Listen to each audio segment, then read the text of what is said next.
Hello friends, quiz 247 के GK series के set number 43 में आपका स्वागत है, जहां हम लोग फिर से डिस्कस कर रहे हैं परीक्षा में बार बार पूछे गए प्रश्नों का सीरीज। और ये सभी परीक्षाओं के लिए बहुत ही इंपॉर्टेंट है क्योंकि बार बार पूछे गए हैं। बिना विलंब किए क्वेश्चन नंबर 1 पर आते देखते हैं पहला नंबर क्वेश्चन आज का क्या है। इससे पहले अगर आप लोग सेट नहीं देखे हैं तो आप प्लेलिस्ट में जाके टोटल 42 सेट हैं वो देख सकते हैं और आपको बहुत मदद मिलने वाला है। क्वेश्चन नंबर 1 पे आते हैं। बहुत अच्छा क्वेश्चन है। कांच से गुजरने पर प्रकाश के किस रंग की गति धीमी हो जाती है? क्वेश्चन एक बार फिर, कांच से गुजरने पर प्रकाश के किस रंग की गति धीमी हो जाती है? तो देखिए, कांच का एक माध्यम है और जब प्रकाश लाइट जब इधर से गुजरता है तो लाइट के अंदर टोटल कितने कलर्स होते हैं? 7 रंग होते हैं। तो वो जो श्वेत के अंदर 7 रंग होते हैं उसमें से किसी एक का रंग, सब सारे रंग अलग अलग स्पीड में हो जाते हैं। तो इसमें एक ऐसा रंग होता है जो सबसे धीमा हो जाता है। वो कलर कौन सा है? हरा, बैंगनी, पीला और लाल। इसका सही जवाब है बैंगनी। बी रंग, जो बैंगनी रंग जो है उसका कलर स्पीड लाइट को जैसे कांच से गुजरता है वहाँ पे धीमा हो जाता है। और कांच ही एक ऐसा माध्यम है जहाँ से प्रकाश गुजरने पे इनके रंग में गति परिवर्तन होता है। बाकी किसी भी माध्यम से गुजरने पे ऐसा नहीं होता। चलो क्वेश्चन नंबर 2 पर आते हैं। बहुत अच्छा क्वेश्चन है, बहुत इंपॉर्टेंट क्वेश्चन है। फ्रांसीसी ईस्ट इंडिया कंपनी की स्थापना कब हुई थी? क्वेश्चन एक बार फिर, फ्रांसीसी ईस्ट इंडिया कंपनी की स्थापना कब हुई थी?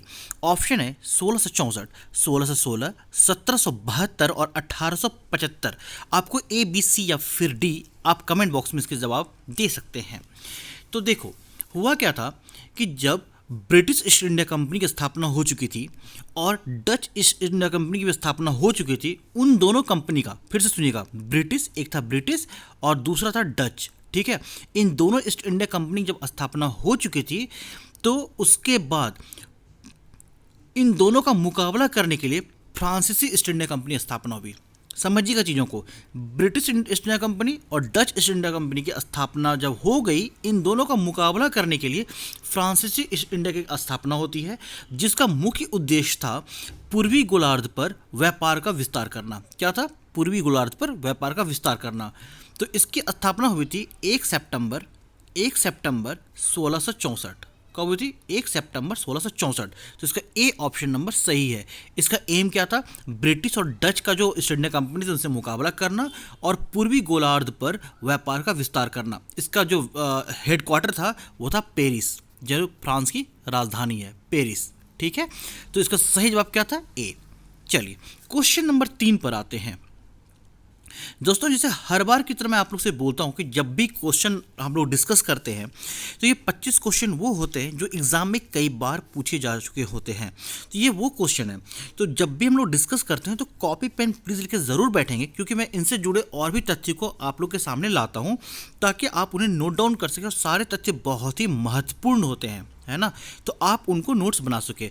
और अगर आपको इसका पीडीएफ चाहिए होगा तो आप हमारे टेलीग्राम ग्रुप को ज्वाइन कर सकते हैं, जो कि डिस्क्रिप्शन में उसका लिंक दिया गया है पहले लाइन पे। आप वहां से ज्वाइन करके इसका पीडीएफ आंसर समेत ले सकते हैं। चलिए, झूठा सोना किसे कहते हैं? बहुत बढ़िया क्वेश्चन है कि झूठा सोना किसे कहते हैं। ऑप्शन है calcium sulphide, platinum sulphide, iron pyrite और इनमें से कोई नहीं। इसका सही जवाब क्या है? इसका सही जवाब है आयरन पायराइट। सी इसका सही जवाब था।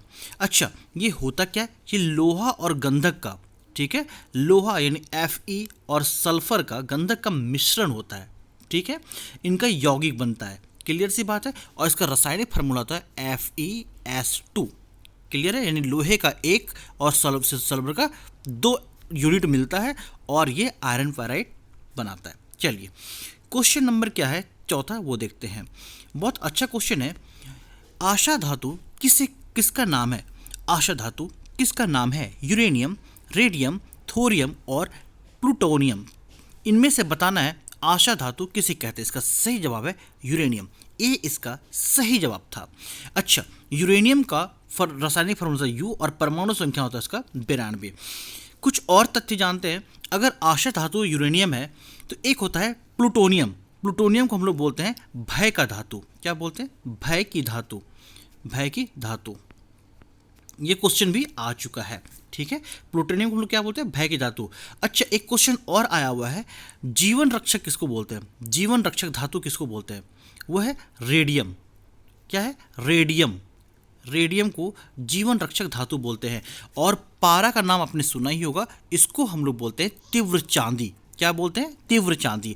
तो आप ये सब नाम लिख लीजिएगा, एग्जाम में आ सकता है। पारा को तीव्र चांदी बोलते हैं। जीवन रक्षक धातु जो रेडियम है, ये कई बार एग्जाम में पूछा जा चुका है। और भय की धातु प्लूटोनियम। क्लियर है। चलिए क्वेश्चन नंबर 5 पर आते हैं। इनका पीडीएफ आप टेलीग्राम ग्रुप में ज्वाइन करके ले सकते हैं। रोजगार गारंटी योजना की शुरुआत सर्वप्रथम किस राज्य ने की थी। बहुत अच्छा क्वेश्चन है। रोजगार गारंटी योजना की शुरुआत सबसे पहले किस राज्य ने की थी। देखो हुआ क्या था, जब बेरोजगारी बहुत हद तक बढ़ गई थी तो वो आया था नरेगा, एक कंसेप्ट हुआ जिसको मनरेगा भी बोलते हैं, नरेगा, ठीक है, जिसको बोलते हैं राष्ट्रीय ग्रामीण रोजगार गारंटी योजना। इसके अंदर एक अधिनियम बना 2005 में और उसके तहत ये डिसाइड किया गया कि हर साल ग्रामीणों में जो ग्रामीण के जो परिवार हैं उनके एक सदस्य को हर साल 365 दिन में से कम 100 दिन तक उन्हें रोजगार दिया जाएगा। समझ गए बात को, कि उन्हें हर ग्रामीण क्षेत्र के हर परिवार को 365 दिन में से 100 दिनों तक रोजगार दिया जाएगा। इस अधिनियम के तहत हुआ था और इसकी स्थापना हुई थी, हालांकि तो ये था 2 फरवरी 2006, ठीक है। और इसकी शुरुआत हुई थी महाराष्ट्र से। कहाँ से हुई थी, महाराष्ट्र से। बी इसका आंसर सही है।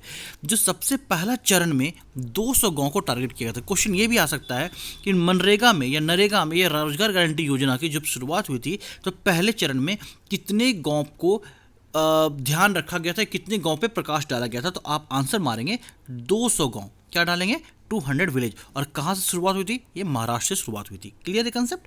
चलिए क्वेश्चन नंबर 6 की बात करें। दूरी मापने की सबसे बड़ी इकाई है। दूरी मापने की सबसे बड़ी इकाई पारसेक, प्रकाश वर्ष, किलोमीटर और इनमें से कोई नहीं। इसका सही जवाब क्या है, पारसेक। सबसे बड़ी इकाई है पारसेक। चलिए क्वेश्चन नंबर 7 पे जाते हैं। दोस्तों अगर वीडियो अच्छा लग रहा है तो आप लाइक जरूर करेंगे और अपने दोस्तों के साथ शेयर करना ना भूलें। राष्ट्रपति अपना त्यागपत्र किनको देते हैं। क्वेश्चन एक बार फिर, राष्ट्रपति अपना त्यागपत्र किनको देते हैं। मुख्य न्यायाधीश, उपराष्ट्रपति, लोकसभा अध्यक्ष और इनमें से कोई नहीं। इसका सही जवाब क्या है, इसका सही जवाब है उपराष्ट्रपति। बी इसका सही जवाब है, ठीक है। चलो अगले क्वेश्चन पर जाते हैं।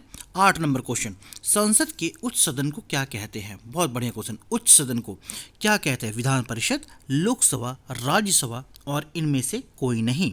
इसका सही जवाब है, देखो संसद के 2 सदन होते हैं, एक होता है उच्च सदन, एक होता है निम्न सदन। उच्च सदन को, फिर से सुनिएगा, उच्च सदन को दूसरा नाम देते हैं राज्यों का परिषद, राज्यों का परिषद। और निम्न सदन को दूसरा नाम देते हैं लोगों का सदन, लोगों का सदन। लोगन मतलब क्या हुआ, पीपल। तो उच्च सदन को क्या कहते हैं, तो ये कहते हैं राज्यसभा। संसद के उच्च सदन को क्या कहते हैं, राज्यसभा। और निम्न सदन को क्या बोलते हैं, लोकसभा। संसद के निम्न सदन को लोकसभा और उच्च सदन को राज्यसभा। और उच्च सदन को या राज्यसभा को राज्यों का परिषद बोलते हैं। क्या बोलते हैं, राज्यों की परिषद बोलते हैं। और लोकसभा को लोगों का सदन बोलते हैं। क्या बोलते हैं, लोगों का सदन। तो कंफ्यूज होने की जरूरत यहाँ पे नहीं है। उच्च सदन को राज्यसभा, निम्न सदन को लोकसभा। चलिए क्वेश्चन नंबर 9 की बात करें। भूमध्य रेखा पर पृथ्वी किस चाल से घूमती है। क्वेश्चन एक बार फिर, भूमध्य रेखा पर पृथ्वी किस चाल से घूमती है। 1670 किलोमीटर प्रति घंटा, 1600 किलोमीटर प्रति घंटा, 1775 किलोमीटर प्रति घंटा, 1750 किलोमीटर प्रति घंटा। इसका सही जवाब क्या है, सही जवाब है 1670 किलोमीटर प्रति घंटा। क्लियर है। चलिए अगले क्वेश्चन पर जाते हैं। तिलचट्टे में श्वसन अंग है। बहुत बढ़िया क्वेश्चन है।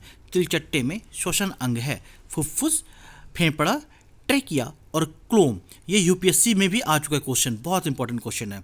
तो तिलचट्टे में श्वसन अंग क्या है, इसका नाम है ट्रेकिया। सी इसका सही जवाब था, ठीक है। अच्छा तिलचट्टे के अंदर एक चीज़ और बताता हूँ, इसके पास ये कैपेसिटी होता है कि 40 मिनट तक सांस को रोक सकता है। सबसे ज़्यादा कैपेसिटी इसके पास है, 40 मिनट तक तिलचट्टा सांस को रोक सकता है, ठीक है। चलिए क्वेश्चन नंबर 11। दोस्तों आप लोग से छोटी सी रिक्वेस्ट है कि अगर आप लोग चैनल पे नए हो या अब तक चैनल को सब्सक्राइब नहीं किया है, आपके पास वीडियोस आ रही है, आप देख रहे हो, तो एक छोटा सा रिक्वेस्ट, आप वीडियो को सब्सक्राइब जरूर कर ले और बेल आइकन को दबा दें ताकि आपको नोटिफिकेशन मिलता रहे, आपका वीडियो मिस ना हो। और इससे हमें कहीं ना कहीं एक मनोबल मिलता है। और वीडियो अच्छा लगे तो लाइक जरूर करेंगे, और अच्छा नहीं लगे, कुछ कमी दिखे तो आप उसे डिसलाइक करेंगे और हमें कमेंट बॉक्स में बताएंगे कि क्या कमी थी, ताकि अगले क्लास जब होगी तो उसमें हम उस चीज़ पे वर्क करके आएंगे। और उम्मीद करता हूँ कि आपकी उम्मीदों पे खरे उतरेंगे। चलिए क्वेश्चन नंबर 11 की बात करते हैं। इनका पीडीएफ अगर चाहिए होगा तो आप टेलीग्राम ज्वाइन करके ले सकते हैं, डिस्क्रिप्शन में सारा कुछ दिया गया है, डिस्क्रिप्शन में आप टेलीग्राम ज्वाइन कर सकते हैं। विद्या की सबसे पुरानी पीठ कौन सी है? विद्या की सबसे पुरानी पीठ कौन सी है? ओदंतपुरी, विक्रमशिला, नालंदा और तक्षशिला। इसमें से बताना है कि विद्या की सबसे पुरानी पीठ कौन सी है। तो इसका सही जवाब है तक्षशिला, डी इसका सही जवाब था। अच्छा, तक्षशिला क्या है? ये इसकी कुछ हिस्ट्री बैक में जाते हैं तो यह गंधार देशों की राजधानी थी। क्या थी? गंधार देशों की राजधानी थी, जो शिक्षा का एक मुख्य केंद्र था। क्या था? शिक्षा का मुख्य केंद्र था। और इसके जो आचार्य थे उनका नाम था चाणक्य। उम्मीद करता हूं उनका नाम आप अच्छे से सुने ही होंगे। अच्छा, एक चीनी यात्री था फाहियान, वो तक्षशिला भी आए थे। वो कब आए थे? तो 405 ईस्वी में आए थे। कब आए थे? 405 सेंचुरी में आए थे। चलिए 12 नंबर क्वेश्चन है, जड़त्व का नियम है। बहुत बढ़िया क्वेश्चन है, बहुत कॉमन क्वेश्चन है, रेलवे में भी आया है, एसएससी में भी आया है। जड़त्व का नियम है बॉयल का नियम, न्यूटन का प्रथम नियम, पास्कल का नियम और हुक का नियम। तो इसका सही जवाब क्या है? न्यूटन का प्रथम नियम। न्यूटन के 3 नियम थे, जिसमें से न्यूटन का प्रथम नियम है, जिससे जड़त्व की या बल की परिभाषा मिलती है। क्या मिलती है? जड़त्व या बल की परिभाषा मिलती है, और इसे ही जड़त्व का नियम कहते हैं। चलिए क्वेश्चन नंबर 13 की बात करते हैं। मैसूर की स्थापना किसने की थी? बहुत बढ़िया क्वेश्चन है। मैसूर की स्थापना किसने की थी? मुर्शिद कुली खां, फतेह मोहम्मद, मदकरी नायक और हैदर अली। अच्छा देखिए, इस क्वेश्चन में थोड़ा डाउट है। हुआ क्या था कि 1612 ईस्वी की बात है, जब ओडियार नाम का, क्या नाम था? ओडियार नाम का एक राजा था। उन्होंने मैसूर की एक्चुअली में स्थापना की थी। और मैसूर के 2 महान शासक हुए, एक का नाम हुआ हैदर अली, दूसरा का नाम था टीपू सुल्तान। ठीक है, टीपू सुल्तान। तो क्या हुआ? ओडियार नाम के एक राजा ने मैसूर की स्थापना 1612 ईस्वी में की, जिसमें विजयनगर साम्राज्य की स्थापना हो रहा था, उसी समय किया था। ठीक है, लेकिन जब मैसूर शहर की स्थापना हो गई तो उसके 2 महान शासक हुए, एक का नाम हैदर अली, दूसरा नाम टीपू सुल्तान। और मैसूर की स्थापना का श्रेय चला जाता है किसको? हैदर अली चला जाता है। ठीक है, इसलिए इसका आंसर डी यहाँ पे लगाया गया है। CO2 का उपयोग किसमें किया जाता है? CO2 यानी कार्बन डाइऑक्साइड का उपयोग बताना इनमें से किसमें किया जाता है? प्रकाशिक प्रक्रिया, फोटोलिसिस, ग्रेना निर्माण और इनमें से कोई नहीं। इसका सही जवाब क्या है? इसका सही जवाब है फोटोलिसिस। फोटोलिसिस क्या होता है? जो भी रासायनिक यौगिक होते हैं उनको प्रोटॉन द्वारा तोड़ा जाता है। क्या होता है? रासायनिक यौगिक में यौगिक कैसे बनता है? 2 चीज़ों से, तो ये 2 से अधिक चीज़ों से बनकर यौगिक बना, और प्रोटॉन के द्वारा इनको अलग अलग तोड़ा जाता है, विखंडित किया जाता है। That is called what? Photolysis. और फोटोलिसिस में किसका प्रयोग होता है? CO2 यानी कार्बन डाइऑक्साइड का प्रयोग होता है। तो सी इसका सही जवाब हुआ। दोस्तों, इनका PDF चाहिए तो आप टेलीग्राम से ले सकते हैं आंसर समेत, लेकिन डिस्क्रिप्शन के साथ पूरा पढ़ना है, तो आप पूरे वीडियो को जरूर देखें। सर्वाधिक उपग्रह वाला ग्रह है। देखिए इस क्वेश्चन में कुछ चेंजेस हुए हैं। पहले क्या होता था कि आप पहले के जाएंगे, आज से 4-5 साल पहले तक जाएंगे, लूसेंट में जाएंगे तो आपको बृहस्पति का नाम आ जाएगा, है ना, कि सबसे ज़्यादा उपग्रह उनके पास 79 उपग्रह थे। लेकिन जो रिसेंट स्टडी हुई, जो हाल की स्टडी हुई है, उसमें शनि नाम जो ग्रह है उसने बृहस्पति को क्रॉस कर दिया है, जिनके पास उपग्रहों की संख्या 82 हो गई हैं। ऐसा खगोलविद का नया रिसर्च कह रहा है कि शनि ग्रह जो है, शनि, उनके पास नए रिसर्च के अकॉर्डिंग 82 उपग्रह हो गए हैं, जबकि बृहस्पति के पास 79 ही है।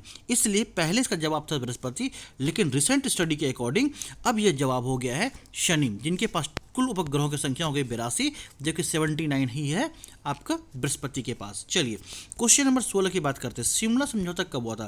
देखो, जब 1971 ईस्वी की बात है, जब 1971 में भारत पाकिस्तान की लड़ाई हुई थी, उसके बाद चीज़ों को डील करने के लिए 1972 ईस्वी की बात है। 1972 ईस्वी में वो डेट था 2 जुलाई। क्या नाम डेट था? 2 जुलाई 1972 ईस्वी में। इधर से थी हमारी इंदिरा गांधी, और पाकिस्तान की साइड से जुल्फिकार अली भुट्टो। क्या नाम था? जुल्फिकार अली भुट्टो। ये 2 थे, पाकिस्तान से थे जुल्फिकार अली भुट्टो और भारत से थी इंदिरा गांधी। इन दोनों ने मिलकर एक समझौता किया, डील किया, और वो कहाँ हुआ था? शिमला में ही हुआ था। इसे शिमला समझौता कहते हैं। वो कब हुआ था? वो था 2 जुलाई 1972। इसलिए इसका सही जवाब हो गया बी, दैट इज 1972। 2। चलिए अगला क्वेश्चन करते हैं, निम्नलिखित में कौन सा एक नोबल गैस नहीं है। सबसे पहले ये जान लें कि नोबल गैस होता क्या है। नोबल गैस होता है वो गैस जो कि आवर्त सारणी के जीरो क्लास में, जीरो श्रेणी में रहता है, that is called what, noble gas. तो कुछ ऐसे गैसेस हैं जो कि नोबल माने जाते हैं, इनको अक्रिय या उत्कृष्ट गैस भी बोलते हैं। क्या बोलते हैं? अक्रिय या उत्कृष्ट गैस। तो अगर नोबल गैस के नाम आ जाए या अक्रिय गैस का नाम आ जाए, ठीक है, या फिर उत्कृष्ट गैस का नाम आ जाए, तो आपको घबराने की जरूरत नहीं है। उत्कृष्ट गैस, अक्रिय गैस या नोबल गैस, तीनों एक ही गैस है, ठीक है, एक ही है, बस चीज़ों को नाम बदल दिया गया है। तो हुआ कि ये सारे गैस जो शून्य वर्ग के तत्व हैं, जो जीरो जो क्लासिफिकेशन हुआ है तत्वों का, उसके जीरो क्लास के तत्व हैं सारे, ठीक है। इसमें कौन कौन से आते हैं? हीलियम आते हैं, लिख सकते हैं आप, हीलियम आते हैं, नियॉन आता है, आर्गन आता है, क्रिप्टन आता है, जेनॉन आता है, रेडॉन आता है। फिर से सुनिएगा, इसमें कौन कौन से आते हैं? हीलियम आता है, नियॉन आता है, लिख सकते हैं आप, हीलियम आता है, नियॉन आता है, आर्गन आता है, क्रिप्टन आता है, जेनॉन और रेडॉन। ये 6 गैसेस ऐसे हैं जिनको नोबल गैस या अक्रिय गैस या फिर उत्कृष्ट गैस की श्रेणी दी गई है, नाम दिया गया है। और उसमें से एक ऐसा गैस है जिसका नाम है रेडॉन। रेडॉन जो है वायुमंडल में उपस्थित नहीं है, हमारे वायुमंडल में रेडॉन उपस्थित नहीं है। तो क्वेश्चन क्या कह रहा है कि निम्नलिखित में कौन सी नोबल गैस नहीं है? हीलियम, जेनॉन, नियॉन और क्लोरीन। तो हीलियम है, जेनॉन भी है, नियॉन भी है, लेकिन क्लोरीन की गैस जो है ये गैस क्या है? ये नोबल गैस नहीं है। तो इसका डी इसका जवाब हो गया। फिर से मैं बता दूं नोबल गैस कौन कौन से हैं? Helium, neon, argon, krypton, xenon और रेडॉन, ठीक है। क्वेश्चन नंबर 18 की बात करते हैं। दीनपनाह नगर की स्थापना किसने किया था? बहुत बढ़िया क्वेश्चन है। जहांगीर, हुमायूं, औरंगजेब और बाबर। इसका सही जवाब क्या है? हुमायूं। दीनपनाह नगर की जगह की स्थापना किसने की थी? हुमायूं ने। और ये शहर नगर जो है अभी दिल्ली में है और ये पुराने किला के नाम से फेमस है। आपने नाम सुना हो तो, पुराना किला जो है दिल्ली का, वही था दीनपनाह नगर जिसकी स्थापना हुमायूं ने की थी। चलिए अगले क्वेश्चन पर आते हैं। गोल्डन रॉड किस देश का राष्ट्रीय प्रतीक है? बहुत बढ़िया क्वेश्चन। गोल्डन रॉड किस देश का राष्ट्रीय प्रतीक है? ऑस्ट्रेलिया, कनाडा, संयुक्त राज्य अमेरिका और फ्रांस। इसका सही जवाब क्या है? इसका सही जवाब है संयुक्त राज्य अमेरिका, सी इसका सही जवाब है। गोल्डन रॉड यहाँ का राष्ट्रीय प्रतीक है। अच्छा, ऑस्ट्रेलिया का राष्ट्रीय प्रतीक क्या है? यह है वैटल। क्या है? वैटल। अच्छा, कनाडा का क्या है? कनाडा का है मैपल लीफ, लिख लीजिएगा। कनाडा का है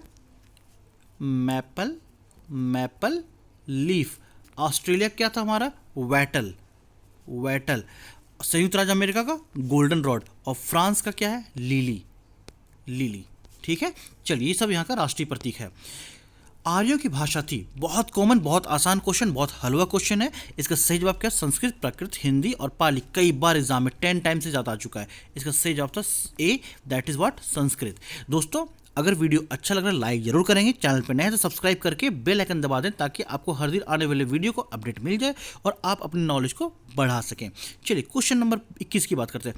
कपास का मुख्य घटक क्या है? आपको इसका पीडीएफ चाहिए तो टेलीग्राम से जाकर आप पीडीएफ ले सकते हैं, डिस्क्रिप्शन में उसका लिंक दिया गया है। आप हमारे फेसबुक ग्रुप को ज्वाइन कर सकते हैं, इंस्टाग्राम और टेलीग्राम को तो ज्वाइन कर ही सकते हैं। कपास का प्रमुख घटक क्या है? वसी अम्ल, सेलुलोज, वसा और इनमें से कोई नहीं। इसका सही जवाब क्या है? इसका सही जवाब है सेलुलोज, बी इसका सही जवाब था। क्वेश्चन नंबर 22 की बात करते हैं। ग्रेफाइट का अपेक्षिक घनत्व कितना होता है? बहुत बढ़िया, 2.0, 1.5, 2.2 और 3.1। इसका सही जवाब क्या है? इसका सही जवाब है 2.2, that is option number C. NH6 किन 2 शहरों को जोड़ता है? बहुत बड़े क्वेश्चन। वाराणसी से कन्याकुमारी, नेशनल हाईवे 6 यानी राष्ट्रीय राजमार्ग 6।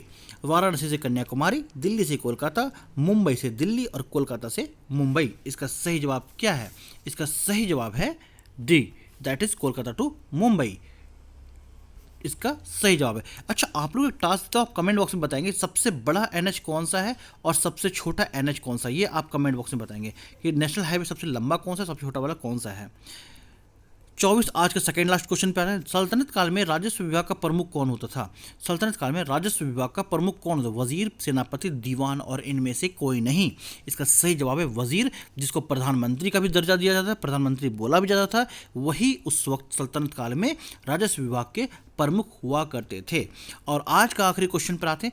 आइसक्रीम में मिले अशुद्ध पदार्थ को क्या कहते हैं? अष्टक में मिले अशुद्ध पदार्थ को क्या कहते हैं? तत्व, धातुमल, अधातु और इनमें से कोई नहीं। इसका सही जवाब है धातुमल, जिसको हम लोग गैंग भी बोलते हैं, और इसका बी सही जवाब था। तो दोस्तों उम्मीद करता हूँ आज का वीडियो अच्छा लगा होगा। आप बने रहिए इसी तरह से क्विज 247 के साथ। वीडियो अच्छा लगा तो शेयर जरूर कीजिएगा, लाइक ज़रूर कीजिएगा, और कोई कमी लगी तो डिसलाइक करके आप कमेंट बॉक्स में बताइएगा। मैं अगले वीडियो में उस चीज़ को सही करके लाऊंगा। तब तक के लिए मिलते हैं कल फिर एक नई वीडियो के साथ। जय हिंद, जय भारत, जय जवान।